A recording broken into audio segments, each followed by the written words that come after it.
welcome back to the channel, and welcome to another in my series of videos about how to pass an advanced bike test. And in this video we're going to look at acceleration sense.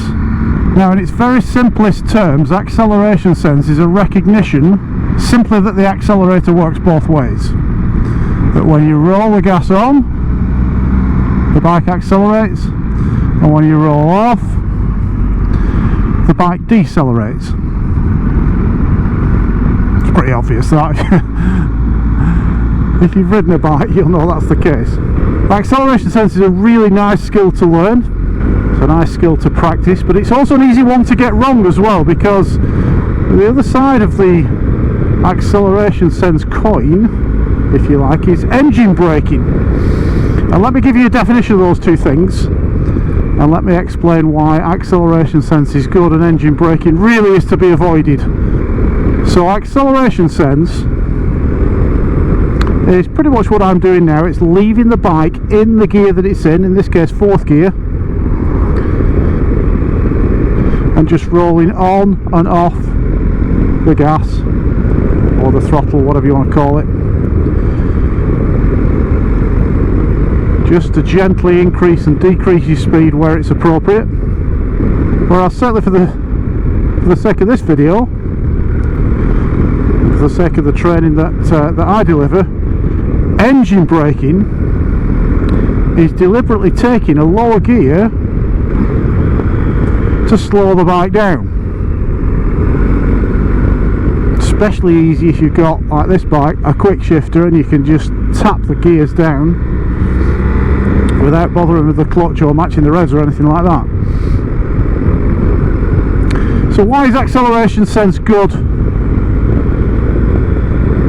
and engine braking bad? Well, let's look at the downsides of engine braking, shall we? Taking a gear to slow the bike. That's as opposed to using the brakes to slow the bike. So if you take a gear to slow the bike, you're tapping the bike down into a lower gear. Now, in a lower gear, when you're accelerating, you get more positive torque going to the rear wheel. So the engine spins up into its sweet spot and it accelerates really nicely. That's why we want to hold a lower gear for a bit longer if we're looking for really good efficient acceleration. But the opposite is true when you roll off the gas in the lower gear. You roll off the gas in the lower gear, you get a higher concentration of negative torque going to the rear wheel, which means, you know, the engine's going into the compression through the gearbox, and it's the engine that's slowing the rear wheel down.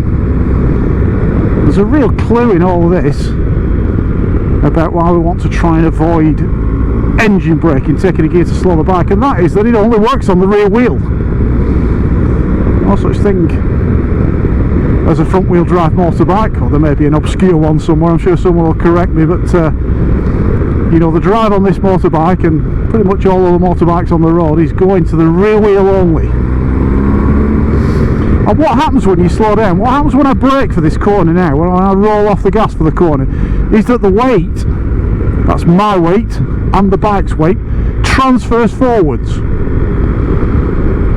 And not only does it transfer forward, you're removing weight from the rear.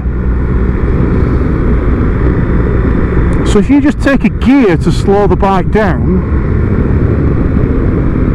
actually the weight is transferring away from the wheel that's doing the slowing, and it's not a very efficient or effective way of slowing the bike down. Also, if you get it badly wrong, you know, you can start to get what's called under rotation of the rear wheel, which really means effectively the rear wheel locks up momentarily, and if you've got any steering angle on and the rear wheel locks up on a bike, that's not a good situation to be in. You're going to really destabilise the bike, put it at risk of losing control, coming off. So the downside to using engine braking to slow the bike, and I'm checking behind carefully before I do this, if I change down a gear to slow the bike down and roll off the gas, yeah, the bike slows, and bikes do slow pretty significantly if you do that.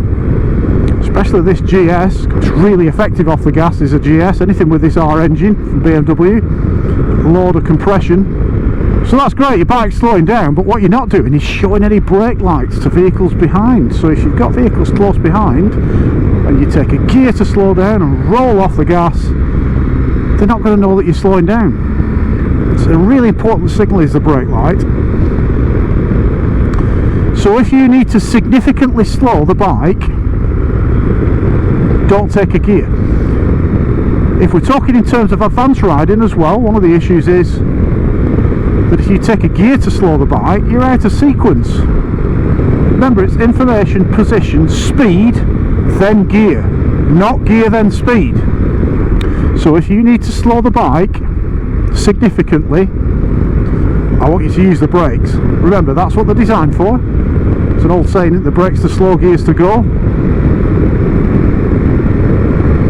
Look where the big brakes are on your bike. You've got the smaller tyre on the front, but the much bigger and more effective brakes on the front of the bike. The rear brake really is just to keep the bike stable under braking in a straight line,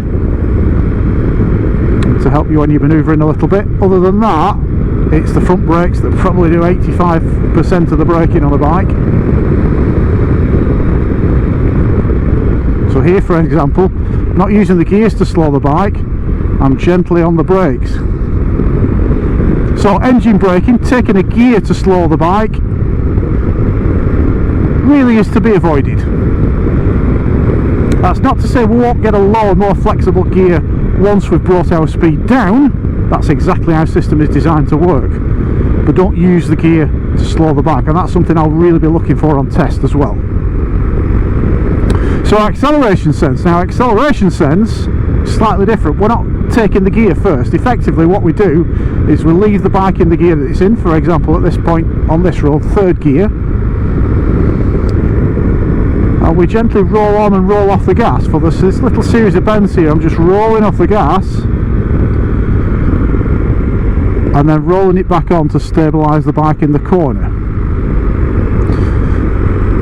So I'm losing a little bit of speed by rolling off the gas, but not really significantly. I'm not needing the brakes. Here I'm using acceleration sense just to roll me into a following position without needing to use the brakes.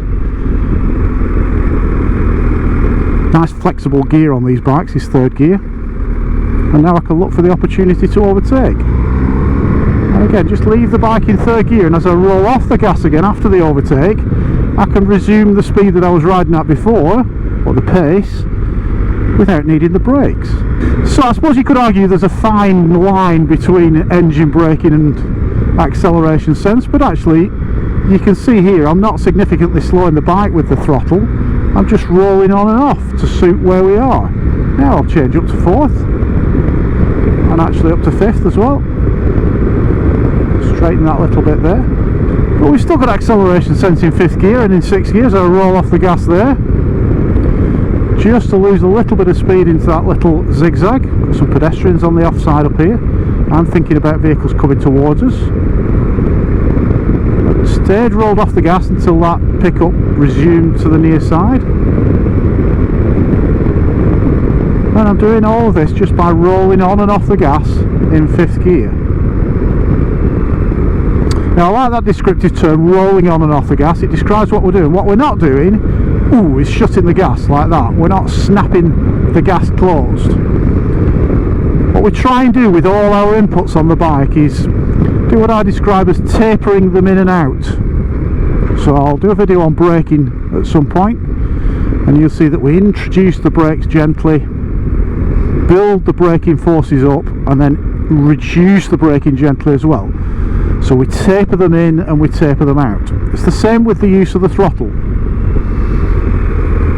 I'm not suddenly snapping the throttle open, and I'm not suddenly snapping it shut, because what you get is a sudden decrease in torque to the rear wheel. You effectively get that engine braking effect that I was talking about before, which we want to avoid. And you're making the ride, you're snapping the throttle on and snapping it off again, you're making the ride rough, you're losing that smoothness. And if you're rough with your inputs, especially when the speeds pick up, and I'm talking to you police advanced students here, what this Astra's trying to do on this road,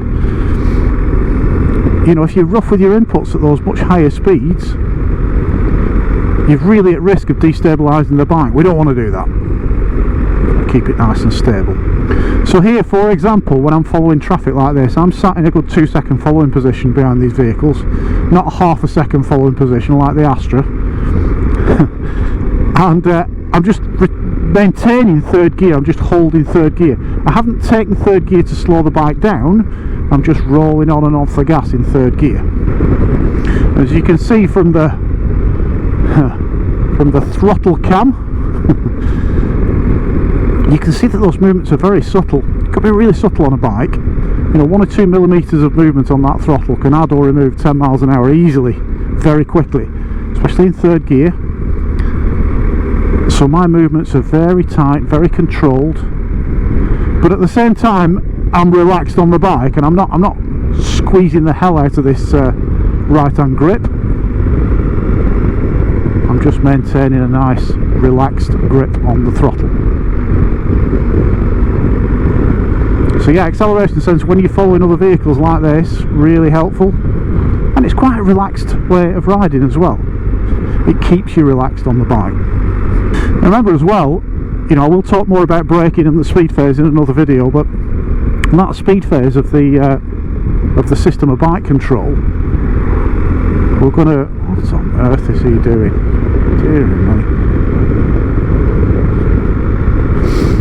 One of these days I'm going to end up as star witnesses at a coroner's inquest, some of the stuff I see on these days out. And it's now resumed into a 1/4 of a second following position on the Volvo. So, what are the different motoring organisations and the police looking for when it comes to acceleration sense? Well, if you are undertaking an IAM Road Smart test and you want to get a pass, or you're doing a ROSPA test and you want to get a bronze or a silver, then they're looking for you to demonstrate good acceleration sense. They're looking for you to apply the system in the correct order, which means if you need to slow the bike, brakes first, then gear. Don't want to see you using the gears to slow the bike. The odd fluff, the odd mistake here and there will be acceptable at that level. You need to learn to separate out the two elements of engine braking and acceleration sense. If you want a good pass at IAM first, or you want a gold at ROSPA, then the examiners are looking for good consistent application of acceleration sense throughout the ride, not too much excessive braking, really accurate use of the throttle, but also, you know, getting your speed right on the brakes first regularly all the way through the ride, and then getting the gear rather than getting the gear before brakes. I'm going to tuck myself up the inside of you on a bike, and I'm going to be looking at your left foot, and I'm going to be comparing what that left foot's doing with what the brake lights are doing. And I do not want to see gear before brakes. I don't want to see your left foot go down and then the brake lights come on. Got to be the other way around. Remember what the examiner's looking for. And if you can do that consistently and accurately throughout the ride, then you're in the realms of a gold for ROSPA or a first for IAM Road Smart. If you're doing a police course, well, it needs to be absolutely bang on, especially on the advanced police course where you're really going to be moving the bike along. Acceleration sense is a really nice skill to demonstrate, but you're going to be using the brakes more at those speeds as well, so make sure you're doing it in the right order. Brakes first, then the gear. Acceleration sense in the slower areas where it's appropriate. One thing I would mention is that I'm going to do some detailed videos on cornering as part of this series, and acceleration sense and use of the throttle is a vital element of cornering. It keeps some positive gas on through the corners, and there is an element of acceleration sense involved in that as well, so go back for that video at some point this year. But that's it for this video, acceleration sense versus engine braking. I've put a link or a couple of links in the description below to another video about this for the car, which is relevant to the bike, covers the same points. And you can see there, just through this series of bends, really nice, just rolling gently on and off the gas. Off there for the right hander, rolling it back on as we get into the corner. We'll cover all that in the cornering video.